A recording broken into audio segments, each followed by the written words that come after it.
Hi, I'm Paul Michael. I'm 27 years old and I'm a student majoring in molecular, cellular, and developmental biology.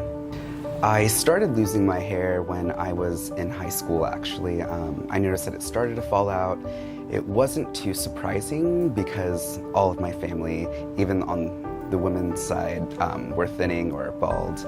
But I noticed that by the time I was 23, I really was just super thin on top, and I had mastered this comb over, but it just wasn't enough. I decided to start wearing hair. I actually found CNC and it's changed my life.